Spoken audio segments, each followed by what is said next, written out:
Passons à la suite maintenant. Voici, je vais faire mes activités bénévoles cette fois-ci, qui sont plus côté sur le marché, que je défends vraiment côté rétro.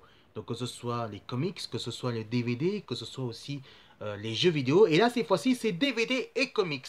Et cette fois-ci que je vous poser la question sur YouTube TV bénévole dans Ultra Game Magazine. Qui se souvient les Strange? Qui se souvient les Nova? Nova, bien sûr, Nova Comics. Qui se souvient? Bien sûr, les Titans. Qui se souvient de l'association de Urgo Comics de Lyon? Moi, je me souviens, bien sûr. Je me souviens depuis déjà hier, déjà. Et je connais plein d'autres qui connaissent. Même Phil connaît ça, justement. Phil Retro Comics qui connaît ce truc-là aussi. Et ben, bien sûr que moi, j'ai trouvé un petit farfouillis un petit peu. J'ai fait un petit farfouillis dans le terrain, que j'étais sur terrain en ville. Et ben, j'ai trouvé quelque chose qui me plaît beaucoup. Voilà, pour moi, qui se souvient Strange, et ben Strange, voilà, le voici. Alors pourquoi je veux parler Strange? Parce que Strange était arrivé au début des années 70, et moi je vais vous parler plus côté de Iron Man. Alors Iron Man, ça qui ne connaît pas, c'est un jeune milliardaire qui s'appelle Tony Stark, qui est le fils de l'homme d'affaires qui s'appelle Howard Stark. Et Howard Stark, c'est un PGD qui vend les armes pour la force de l'ordre américaine et qui, en tout cas, qui s'est fait transférer par les terroristes qui achètent aussi d'entreprises de Stark. Et donc l'entreprise de Stark, évidemment, était accusée à tort qui vendrait les armes justement de terroristes. Les terroristes, évidemment, qui va lutter contre l'Amérique. Et donc, c'est pour ça qu'il était à propos de ça. Donc, c'est par Indra et par les autres, etc. etc. Sauf que Tony Stark, en tout cas, lui, c'est un jeune milliardaire, et en tout cas, que lui qui était ouragan, que lui qui avait l'argent, lui qui voulait les thunes, mais en tout cas, que lui, il veut faire sa vie privée, qui ne va pas suivre son chemin de son père. Il devient macho, il devient un goujat, et en plus qu'il aime bien les filles et surtout les belles voitures. Malheureusement, il a eu l'accident très grave de voiture, il est devenu paralysé à vie, handicapé à vie, paralysé. Malheureusement, en tout cas, que son père, qui a vu qu'il y a eu un grave accident, son père est mort et lui, il doit reprendre le relais, bien sûr, de l'entreprise de Stark qui va tout faire pour débarrasser, pour sauver l'honneur de son père. Il devient l'armure, en tout cas, l'armure qui s'appelle Iron Man. Iron Man est arrivé en 1965 en États-Unis, qui était sorti sur Comic Shop. Chez nous, il est arrivé vers 1966 et dans les Strange au début des années 70, on va dire 71.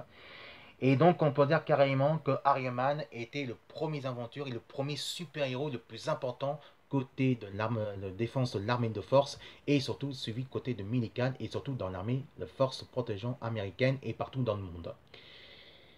Il était suivi aussi dans le côté le Nova, mais plus côté dans la fin des aventures de les Strange, au début les Titans, on peut dire carrément. Et c'est plutôt là-dessus que je vais vous parler de côté de Iron Man, l'armure Wars 2, donc c'est l'armure Machine 2, et c'est plutôt là-dessus qu'on va vous parler de ce sujet. Et ce sujet qu'on va vous parler, pourquoi? Parce que vous savez que Marvel Studios a annoncé la suite du projet de faire un film de quatrième épisode de Iron Man, justement, qui va suivre dans l'histoire d'origine de Armure Wars 2.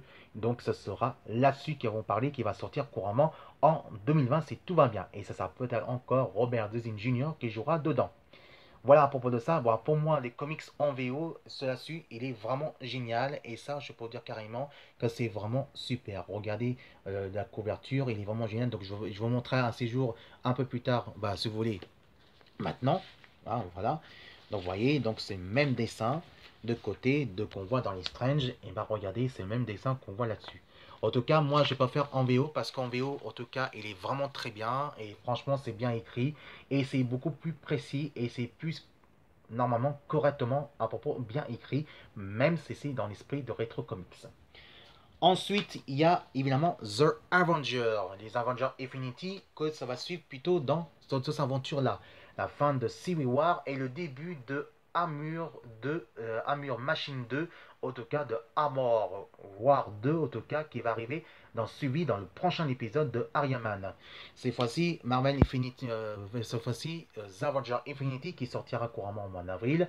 Et ça sera déjà à prévoir à propos de ça. Donc il y aura Thanos et le début de l'histoire de Armor Machine 2 qui va suivre dans le prochain aventure de Iron Man dans le sabre obscur de cinéma.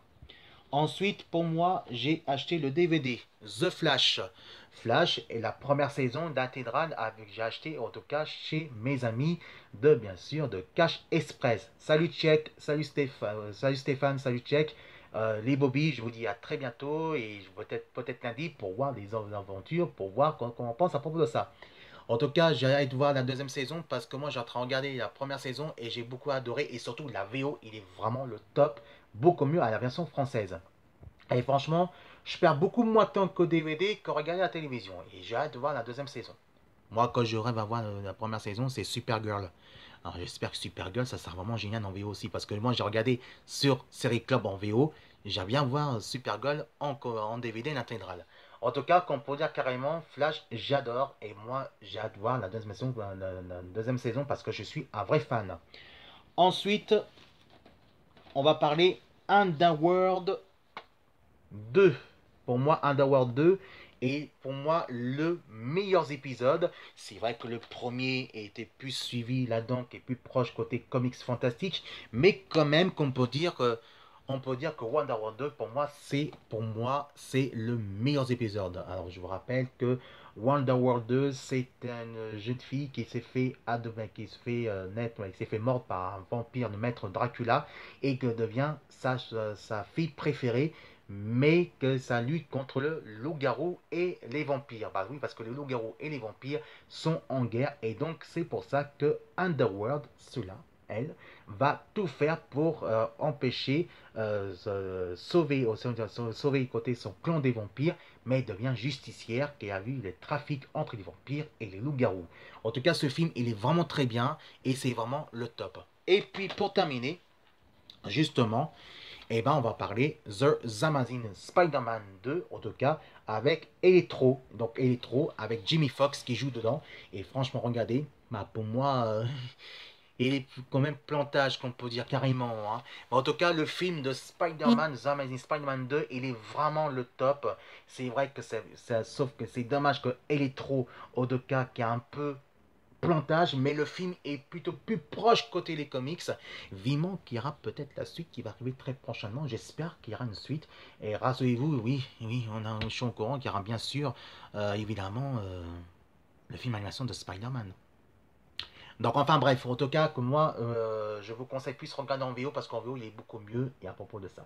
Allez, si vous aimez ma vidéo en tout cas de mes états d'actualité de Iron Man, de Strange jusqu'au DVD de Spider-Man, bah vous marquez juste YouTube TV bénévole et tout de suite maintenant d'autres programmes et après on se retrouve juste après pour annoncer la surprise que je vais faire par la suite. A tout de suite et on vient envoyer plein de commentaires.